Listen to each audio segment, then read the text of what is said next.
आखिर विषय कैसे चयन करें किसी भी कलाकृति को बनाने के लिए? ये बहुत ही महत्वपूर्ण सवाल है।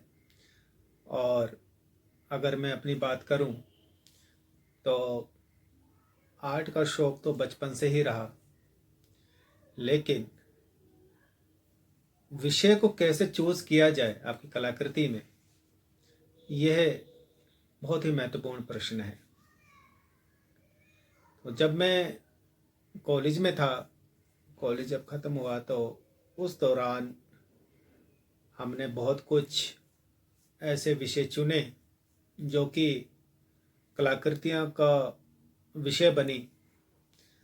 उसके अंदर कुछ कुछ जैसे स्टिल लाइफ का भी काम हुआ। हमें आउटडोर के लिए कहा जाता था तो हम जो है आउटडोर भी काम करते थे। आउटडोर में कभी कनॉट प्लेस में, सेंट्रल पार्क में बैठ के हम ऑन द स्पॉट स्केचिंग कर रहे हैं, पेंटिंग कर रहे हैं, वाटर कलर्स कर रहे हैं। कभी हम इंडिया गेट चले जाते थे तो इंडिया गेट पर बैठकर हम पेंटिंग्स का निर्माण कर रहे हैं, लोगों को देख रहे हैं, वहाँ के जो आसपास के जो व्यूज़ हैं वो देख रहे हैं। कभी बस अड्डा चले गए, आईएसबीटी, तो वहाँ पर उस तरह से देखना, ऑब्जर्व करना, वाटर कलर्स करना। कभी लोटस टेम्पल है तो उस तरफ चले गए, कभी जो है कुतुब मीनार की तरफ चले गए, कभी रेलवे स्टेशन चले गए। रेलवे स्टेशन में हम क्या करते थे कि प्लेटफॉर्म टिकट हम लेते थे, और प्लेटफॉर्म टिकट लेने के बाद जो है वहाँ पर जो भी यात्री होते थे प्लेटफॉर्म पर बैठे हुए, तरह तरह के एक्सप्रेशंस हमें मिलते थे, नज़ारे मिलते थे। उन नज़ारों को ऑब्जर्व करते हुए हम उन्हें अपना स्केचिंग में उन्हें कन्वर्ट करते थे। तो जब हम इतनी सारी चीज़ें टाइम टू टाइम ड्राइंग करते हैं, बाहर जाते हैं, निकलते हैं, तो वो थॉट प्रोसेस हमारे मन में चलता रहता है। तो जब हम जितना ज़्यादा स्केच करते रहते हैं वो ज़्यादा इम्पोर्टेंट है। तो कोशिश ये रहनी चाहिए कि जितना भी ज़्यादा आप स्केचिंग करें वो ज़रूरी है। और जब हम वो स्केच करके लेकर आते थे तो क्या होता था कि उन स्केचेस को हम देखते थे घर आके कि यार अरे यार ये अच्छा स्केच बना है, अच्छा इसमें ये इस तरह से बना है, ये सारी चीज़ें। फिर उनके बाद हम उनका एक कंपोजिशन जो है उसमें हम क्रिएट कर देते थे कि यहाँ पर ये जो एक अगर यहाँ पे यमुना के पास में गया तो वहाँ पे देखा कि किस तरह से जो सीन है, या फिर किस तरह से कुछ और जो एलिमेंट्स हैं उनको कैसे यूज़ करके कैसे बनाया जा सकता, वहाँ बोट कैसे थी, वहाँ इंसान कैसा था, किस तरह से लग रहे थे। तो फिर उसमें जैसे कुछ एक पानी का कुछ लैंडस्केप इस तरह से कुछ बनाना था, तो वो चीज़ ड्रॉ करने की कोशिश की गई। तो आइडियाज़ आते हैं जब आप कहीं बाहर निकलते हैं, देखते हैं, मैक्सिमम चीज़ों को ड्राइंग करते हैं, स्केचिंग करते हैं, तो वहाँ से आपके आइडियाज़ डेवलप होते हैं। दूसरा होता है कि फिर आपकी नॉलेज कितनी है, कितना आप पढ़ते हैं, कितना आप समझते हैं। कई बार ऐसा होता है कि आपने कोई फिल्म देखी, तो उस फिल्म को देख के अगर आपको लगा कि उस फिल्म में क्या चीज़ है, तो उसमें से जो थॉट्स आपके पन पे, तो किस तरह से आप उसे आइडिया में कन्वर्ट कर सकते हो। जैसे कि गौतम बुद्धा की सीरीज, आपने अगर गौतम बुद्धा से रिलेटेड आपने कोई मूवी देखी तो आपने पूरा ध्यान से देखा, या रामायण पे देखा, या महाभारत पे देखा, तो आप अलग अलग जो है उनमें जो भी घटनाएं होती हैं उन्हें आप देखते हैं, ऑब्जर्व करते हैं। कुछ ऐसी घटनाएं होती हैं जो आपके दिल को छू जाती हैं, तो आप उन्हें पेंटिंग का विषय बना सकते हैं। कुछ चीज़ जो है, अपने कुछ कविताएं होती हैं, तो जैसे मैंने गुलजार साहब की कविताओं के ऊपर जो है पेंटिंग्स बनाई, तो लगातार 2 साल पेंटिंग उसमें बना के, तो उनका जो प्रदर्शनी भी हुई, गुलजार साहब ने उन प्रदर्शनी का उद्घाटन भी किया, बहुत सराही भी गई। तो इस तरह से कुछ जो कविताएं हैं, जो फेमस जो कवि हुए हैं, आप उनकी कविताओं को लेकर उन्हें आप विषय बना सकते हैं। कुछ जो थॉट्स हुए हैं, जो बड़े बड़े महान लोगों ने जो अपने विचार रखे हैं, उन विचार को भी आप एक विषय के रूप में आप बना सकते हैं। तो ये आपके ऊपर है कि आपका इंटरेस्ट किस चीज़ में, एक्चुअली वो ज़्यादा इम्पोर्टेंट है। आप अगर आपकी हॉबीज़ किस तरह से रही हैं, आपका माहौल किस तरह से रहा है, वो ज़्यादा इम्पोर्टेंट है। मुझे शुरू शुरू में बड़ा मज़ा आता था स्टिल लाइफ में, क्योंकि ऑन द स्पॉट में जो काम करता था बड़ा मज़ा आता था। क्योंकि कॉलेज में जब मैं था तो जब भी अपना फ्री होते थे तो बस सामने स्टिल लाइफ रखना और उस हिसाब से उसके बस ध्यान से स्केच करना, पूरा उसे डिटेल में लेकर जाना और उसे वाटर कलर्स में निकालना। इसी तरह से लाइफ ड्राइंग जब करते थे तो लाइफ ड्राइंग में क्या था कि मेरा जो कॉलेज कनॉट प्लेस में था, तो कनॉट प्लेस में ही हनुमान मंदिर है, आप सभी को मालूम है, दिल्ली में। तो हम कुछ कला विद्यार्थी फ्रेंड्स मिलकर हम जो है हनुमान मंदिर जाते थे और वहाँ से कुछ जो साधु होते थे तो हम उनसे बात करते थे कि हम जो है ये कला विद्यार्थी हैं और हम चाहते हैं कि आप हम आपको सामने बिठाकर और आपको जो है कुछ ड्राइंग करेंगे, स्केचिंग करेंगे और उसके जो है बदले में हम थोड़ा सा आपको जो भी हमारा एक अमाउंट रहेगा वो आपको हम उसमें देंगे आपको। तो वो साधु बड़े खुश होते थे और हम उसी तरह से बस उन्हें फिर लेकर जाते थे, अपने तरीके से उन्हें बिठाते थे और वो अपना शांत होकर वहाँ पे बैठते थे और हम उन्हें स्केच करते थे। मुझे पोर्ट्रेट बनाने में बड़ा मज़ा आता था तो पोर्ट्रेट्स खूब बनाते थे, हम लाइव ड्राइंग भी करते थे। तो बड़ा हम उसे इंजॉय करते थे उस सिचुएशन को। तो वहाँ से फिर आइडियाज़ डेवलप होते गए।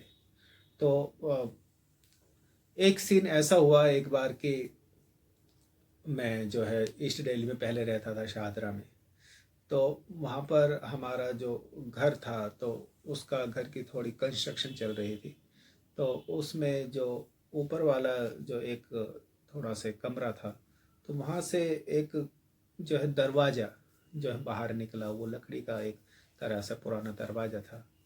तो जिस तरह से वो दरवाज़ा रखा गया था निकालने के बाद, तो मैं ऐसे ही जो है छत पर गया तो देखा वो दरवाज़ा अच्छा लग रहा था। उसमें एक लोहे की जो है कुंडी थी और अपना इस तरह से पुराने टाइम के जैसे दरवाजे होते हैं। तो जो सूरज की रोशनी जब उस पर पड़ रही थी तो मैं देखता हूँ कि बहुत ही मज़ेदार वो जो है नज़ारा दिख रहा था, क्योंकि उसकी जो लाइट और डार्क की जो टोन्स थी वो बहुत अच्छी उसमें क्रिएट हो रही थी। उसकी जो शेडो है बहुत अच्छे से उसमें नज़र आ रही थी। तो मैं अपना उसको तुरंत ले जाके मैं सामने अपना कुछ वाटर कलर्स मैंने निकाले, वहाँ पर सामने बैठा और उसे ड्राइंग किया उस सीन को, और मैंने जो है उसको जो है अपना पेपर के ऊपर ड्राइंग करते हुए वाटर कलर से उसे बना दिया। तो बहुत ही मज़ेदार वो जो है कॉम्पोजिशन वहाँ पर बना और मुझे बहुत अच्छा लगा। और मज़ेदारी वाली बात यह है कि अपना नेहरू पार्क चाणक्यपुरी में हर संडे जो एनडीएमसी की तरफ से एक कॉर्नर, आर्टिस्ट कॉर्नर लगता था, जिसके अंदर कोई भी कला का जो रुचि रखते हैं, कोई कलाकार हैं जो भी, तो वो वहाँ पर हर संडे वहाँ पे जाके अपनी कलाकृतियाँ वहाँ पे आप रख सकते हैं और वहाँ पर चाहे तो आप सेल भी कर सकते थे। तो इस तरह का वहाँ का एक बहुत अच्छा एक माहौल था। तो इसी तरह से जो वाटर कलर्स की जो मैं पेंटिंग्स बनाता था तो मैं भी वहाँ पे भी ले जाकर रखता था। तो उसमें जो वो पेंटिंग मैंने वहाँ पर बनाई थी, जो कि एक दरवाजे के मैंने बताया उसका कुंडी और ताला इस तरह से कुछ उसमें लगा हुआ था, तो वो भी मैंने उसी प्रदर्शनी में वहाँ पे कही जाए तो वहाँ पे रखी हुई थी। तो एक विजिटर आए और उन्होंने सारी पेंटिंग्स को देखा, तो लेकिन उन्हें वो वाली पेंटिंग बहुत अच्छी लगी। तो उस पेंटिंग को ध्यान से ऑब्जर्व करते हुए उन्होंने देखा यार बहुत मज़ेदार है, खासकर इसका जो लाइट शेड का जो टोन है, वेरी इंटरेस्टिंग वर्क। तो उन्होंने पूछा कि कलाकार कौन है, तो मैंने कहा जी मैं कलाकार हूँ, रूपचंद मेरा नाम है और ये मैंने बनाई है। तो कह रहे बहुत बढ़िया कला करते हैं, मुझे मज़ा आ गया इसका लाइट टोन इसके हिसाब से देख के। तो अगर ये फॉर सेल है तो मैं इसे ख़रीदना चाहता हूँ। तो मैंने कहा जी ज़रूर, आप इसमें आप जो है ले सकते हैं। तो उन्होंने पूछा कि क्या प्राइस है, तो मैंने कहा जी इसका जी 5000 है उस समय। तो उन्हें अच्छा लगा और उन्होंने कहा कि वेरी नाइस, तो I will buy this painting. So मैंने कहा कि yes definitely you can just buy this painting, it's only 5000 bucks। So तो उन्होंने जो है कहा कि ये कुछ एडवांस है अपना 1000 रुपीज़ आप इसे रखिए, और 4000 रुपीज़ जो है अगर ये एड्रेस है तो आप अगर उस पेंटिंग को अगर वहीं पर आप पास में ले आएँ तो आपका जो बैलेंस अमाउंट है वो हम आपको दे देंगे, और इस तरह से आपका जो है ये पेंटिंग भी हम उस तरह से आप हमारे पास आ जाएगी, क्योंकि अभी तो मैं यहाँ पे सिर्फ वॉकिंग के लिए आया था, तो सिर्फ मैंने उस हिसाब से देखा। तो मैंने कहा सर कोई बात नहीं, तो वो डिफेंस कॉलोनी में रहते थे, तो मैंने कहा कि मैं ज़रूर इस चीज़ को मैं आपके पास डिलीवर कर देता हूँ। खैर मैं उस पेंटिंग को लेकर वहाँ पे गया और उन्हें जो है डिलीवर करी, और बाकी का जो बैलेंस अमाउंट है उन्होंने मुझे दे दिया। तो उसके बाद जो है मैं घर पर गया अपने, और मैंने जो है घर में बताया कि जी वो जो दरवाजे वाली पेंटिंग थी जो हमारा उतरा था घर पे दरवाज़ा, उसकी जो पेंटिंग बनाई थी वो 5000 रुपये में बिक गई मेरी। तो घर वाले कह रहे अरे 5000 में दरवाजे बिक गए, इतने का तो दरवाज़ा नहीं था जितने की तुम्हारी पेंटिंग बिक गई। तो ये बड़ी खुशी की बात है, और सबको बड़ी खुशी भी लगी, और मुझे भी काफ़ी अच्छा लगा कि भाई हाँ बात तो सही है। तो लेकिन ऐसी क्या बात है कि इस तरह से जो है अपना सामने वाले को पसंद आई और इस अमाउंट पे जो है वो बिक भी गई। तो बात फिर वही है कि विषय विषय का चेंज हो रहा। कुछ चीज़ें हमारे आसपास ही हैं, हमारे आमने सामने बहुत सारे विषय घूम रहे हैं। तो आपको कोशिश ये करनी है कि आपको सबसे ज़्यादा मज़ा किस में आ रहा है, आपको किस विषय की ज़्यादा नॉलेज है, और कौन सी चीज़। अगर आपको एक एप्पल भी बनाने आता है ना, तो उसको एप्पल को भी आप थोड़ा सा कई तरीके से बना दीजिए, क्या प्रॉब्लम है। ठीक है, उसकी एक सुंदरता आप देखिए, उसकी जो एस्थेटिक पार्ट है तो उसको आपको देखना है, और उससे किस तरह से लाइट डार्क शेड को देखते हुए कहीं से भी आप उस तरह से आप उसका क्रिएशन कर सकते हैं। तो अगर आपको एक पोर्ट्रेट बनाना आता है तो उस पोर्ट्रेट तो है ही, वो तो पोर्ट्रेट ही कहलाएगा, लेकिन उसे थोड़ा सा क्रिएटिव कैसे कर सकते हैं वो आपको देखना है। उस पोर्ट्रेट को आपने, हो सकता है कि आप अगर आपको कहा जाए कि अगर सिर्फ उसे आपको रेनबो कलर्स में बनाना है पोर्ट्रेट को, तो क्रिएटिविटी वहाँ पर आ जाती है, तो फिर आप उसमें उस तरह से आप क्रिएट कर सकते हैं। जो नॉर्मल पोर्ट्रेट है वो तो हर कोई बनाता ही है। ठीक है, कोई लैंडस्केप है तो आपने देखा कि आपको लैंडस्केप में काफ़ी आपको अच्छा लगता है, तो वो तो सिंपल तो हम बना ही रहे हैं, लेकिन अगर आपको थोड़ा उसमें और क्रिएटिविटी डाल देते हैं तो उसमें बहुत अच्छी बात है। ठीक है, और आपको अगर दो चीज़ें आ गई, फॉर एग्जांपल एक आपने आपको जैसे एप्पल आ गया, दूसरी तरफ एक लैंडस्केप भी आ रहा है, अब उन दोनों को सोचा जाए कि इन दोनों के कॉम्बिनेशन में आप क्या कर सकते हैं। क्रिएटिविटी का पार्ट है, आप सोचिए कैसे कर सकते हैं। दूसरा एक फेस भी आ गया, जैसे तीन चीज़ आ गया, आपको एक लैंडस्केप बनाना आ गया, आपको एक एप्पल बनाना आ गया, एक आपको लैंडस्केप बनाना आ गया। ठीक है, एक लैंडस्केप, एक फेस और एक एप्पल। तो अब इन तीनों को अगर कंबाइंड किया जाए तो किस तरह से उन थॉट के साथ आप अपना कंपेयर कर सकते हैं। तो पहले तो आप, कोई थॉट है, विचार है, तो उस हिसाब से आप करिए। ठीक है, तो अगर उसमें देखा जाए तो आपने अगर मान लो साइड फेस बनाया और उसी के अंदर आपने एक जो है जो लैंडस्केप उसी को आप दर्शा सकते हैं। ठीक है, अगर मैं होता तो थोड़ा इस तरह से, एप्पल है तो थोड़ा रियलिस्टिक तरीके से हम बाहर की तरफ उसे दिखा सकते हैं, कोई किसी धागे से इस तरह से हैंग हो रहा है कुछ भी। ठीक है, तो दो तरह की चीज़ें होती हैं। तो एक तो है कि हम पहले सोचते हैं, विचारते हैं कि भाई हम क्या करने जा रहे हैं, क्या विचार है। जैसे कि गौतम बुद्धा के से रिलेटेड अगर मैंने कुछ पेंटिंग की सीरीज बनाई तो मैंने समझा, जाना कि गौतम बुद्ध कौन थे, क्या थे, और किस तरह से उनका लाइफ का क्या क्या उनके उतार चढ़ाव थे, कैसे सत्य की खोज के लिए निकले। तो वो सारे कुछ दुख और सुख का जो उन्होंने आपने जाना कि क्या चीज़ है, तो उसको ध्यान से समझ के विचार करके और फिर उन एलिमेंट्स को इकट्ठा करके तब जाके पेंटिंग का निर्माण किया गया। तो बहुत सारी पेंटिंग्स बनाने डाली इसी चक्कर में, बहुत सारे आइडियाज़ आने लगे। तो एक तो चीज़ ये कि कोई भी अगर आप विषय चुन रहे हैं तो उसके बारे में पूरी जानकारी ले लें, फिर उसके बारे में सोचते सोचते कुछ एलिमेंट्स आपके सामने आ जाएंगे। उन एलिमेंट्स को आप सामने रख के और उन्हें आप अच्छे से खूबसूरती से कैसे कंपोज करना है, उस हिसाब से फिर आप पेंटिंग को बना सकते हैं। तो इस तरह से विषय का चयन हो जाता है। दूसरा होता है कि आपके मन में आप बना डालिए जो भी विचार आ रहे हैं, ठीक है। जैसे मैं बाद में कुछ मुझे मज़ा आया कि जो मेरे अनकॉन्शियस माइंड में जो विचार चल रहे हैं, तो मुझे सल्वाडोर डाली की जो पेंटिंग है बहुत प्रभावित करती थी। उनके बारे में जाना क्या कि यार किस तरह से एलिमेंट्स के अंदर एलिमेंट निकालते हुए कुछ भी, मतलब फिगर है तो फिगर में भी कुछ और फिगर्स नज़र आ रही हैं, कुछ और तरह के जो एलिमेंट्स नज़र आ रहे हैं। तो मुझे बड़ी प्रभावित करती थी उनकी पेंटिंग। तो उनके बारे में जाना, कौन है, क्या है, किस तरह से है, इसको अपना कॉलेज में जानने को मिला। तो सररियलिज्म जो एक स्टाइल है, उसके तहत वो उस तरह से पेंटिंग आते हैं कि जो अनकॉन्शियस माइंड में, कि अपना जब हम सो जाते हैं और बिल्कुल कुछ भी चलता रहता है हमारे दिमाग में, तो वो जो विचार है उसको हम ड्राइंग में किस तरह से कन्वर्ट करते हैं। वो कुछ मैसेज नहीं दे रहे हैं एक्चुअल में, लेकिन हम जो है कुछ ना कुछ बस वो ड्राइंग करते जा रहे हैं। वो कहीं ना कहीं कुछ भी उसका कोई मीनिंग नहीं है। तो इस तरह से आप विचार करते करते, बनाते बनाते बनाते एक अलग ही तरीके से आप उस तरह से आप काम कर सकते हैं। लेकिन काम करना बहुत ज़रूरी है एक्चुअली। कई बार हम क्या करते हैं, हम सोचते रह जाते हैं। तो मैं दो तरीके से काम करता था। तो जो कोई प्रॉपर थॉट है, किसी कंसेप्ट है, तो उसे तो समझना ही है, करना, फिर तो काम करना ही करना है, फिर तो वो बनाना ही बनाना है। उस डेप्थ में जाना ही जाके आप बना सकते हैं। और दूसरा क्या है कि अगर जब कोई थॉट नहीं आ रहा है किसी समय पे कुछ, यानी कि आप बस एक दिन हो गया, 2 दिन हो गया, एक महीना हो गया, लोग ऐसे करते करते समय निकल जाता है, काम ही नहीं कर पाते हैं।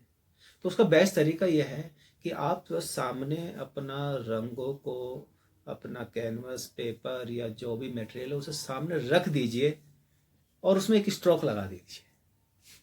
बस कोई भी आप कलर उठाइए, एक स्ट्रोक लगा दीजिए। वो जो स्ट्रोक है, वो जो पहला कदम है, वो आपको आगे बढ़ाएगा। वो आपको कहेगा कि यार मुझे अब कहाँ जाना है, किस रास्ते जाना है। कई बार ऐसा नहीं हो जाता कि हम घर पर होते हैं और फिर हमारा मन करता है यार बहुत दिन से घर है तो बस क्या करें, मन नहीं लग रहा। और कई बार हम ये सोचते हैं कि कैसे बाहर निकले, किस तरह से, मतलब कैसे बाहर निकलना है, अब पता ही नहीं कहाँ जाना है। तो हम क्या करते हैं कि यार चलो बाहर निकलो, देखी जाएगी वो। फिर हम बाहर जाते हैं और बाहर निकलते हैं, और फिर क्या धीरे धीरे अपने आप ही, अच्छा चलो हम गाड़ी में बैठे और फिर करते हैं कि अच्छा चलो उस मार्केट चले, नहीं उसमें नहीं, उसमें दूसरी मार्केट में चलते हैं। अच्छा इस तरह से कई बार विचार आता है नहीं यार चलो गाड़ी में घूमते रहते हैं, और फिर ये भी नहीं पता चलता कहाँ जाना है। कहीं लेफ्ट ले लो, राइट ले लो। कई बार परिवार वाले कहते हैं यार यार बस थोड़ा सा घूमना है, थोड़ा सा घुमा लो बस गाड़ी में। तो निकलना ज़्यादा इम्पोर्टेंट है। थोड़ा सा जब आप एक कदम आगे बढ़ाते हो तो दूसरा कदम अपने आप आगे आता है, ये आप अच्छी भली भांति समझते हैं। तो इसलिए आप बंधे ना। तो मेरी जो भारतीय हमारे कलाकार हैं, खासकर खासकर जो न्यू जनरेशन वाले हैं हमारे, तो उन्हें इस बात को ज़रूर समझें कि आपका कलाकृतियों का निर्माण होना बहुत ज़रूरी है। हम बस इसी सोच में रह जाते हैं कि आप बनाएंगे, ये बनाएंगे, क्या बनाए, नहीं बनाए, बनते बनते कुछ भी नहीं हो पाता और वो ऐसे कैसे रह जाते हैं। और कोशिश करें जो बनाए अपना बनाए, चाहे कैसे ही बनाए, शुरुआत कर दें। जो भी आपको आता है उस विषय को आप अपना चुने, जिसकी विषय की बहुत अच्छी नॉलेज है। जो भी आपको ड्रॉ करना बहुत अच्छे से आता है, जैसे मैंने बताया, चाहे आपको एक एप्पल आता है, एक मैंगो आता है, एक फ्लावर आता है, जो भी इस तरह की चीज़ें जो भी आपको ड्रॉ करने आती हैं, उन्हीं से रिलेटेड ही आप अपने विचार, अपनी पेंटिंग बनाना शुरू कर दीजिए। तो आप अपने आप ही देखेंगे कि किस तरह से आप बहुत खूबसूरती पेंट कर पा रहे हैं। दूसरा दूसरा एक और तरीका है कि ऑलरेडी कुछ जो अच्छे आर्टिस्ट काम कर चुके हैं अलग अलग विषयों पर, तो उन विषयों को आप नोट कर लीजिए कि किसी ने जो है अपना रूरल लाइफ पे काम किया है, किसी ने सी स्केप्स पे काम किया है, ठीक है, किसी ने जो है अपना मेडिटेशन पे काम किया है, किसी ने पंच तत्वों पे काम किया है। तो अलग अलग विषयों को जब आप पेंटिंग एग्जीबिशंस में जाते हैं तो वो जरूर जाइए, देखिए, उन्हें समझिए कि कौन सा कलाकार कौन से विषय उठा रहा है। और फिर आपको लगता है कि यार ये जो विषय है, इस विषय पे तो मेरी भी बहुत अच्छी नॉलेज है, मैं भी काम कर सकता हूँ। तो आप उस चीज़ को अपने ढंग से भी आप करना शुरू करिए। अब उसमें ये नहीं कि जैसे उसने बनाया था आप भी वैसे करें, आपका अपना तरीका अलग होना चाहिए, वो चाहे कुछ भी हो। तो ये छोटी छोटी बातें हैं, इनका आप ज़रूर ध्यान रखिए और आप डेफिनेटली आप जो है अपना अच्छा विषय जब आपका होगा और काम जब आप करना शुरू करेंगे तो डेफिनेटली फिर आप आगे बढ़ेंगे।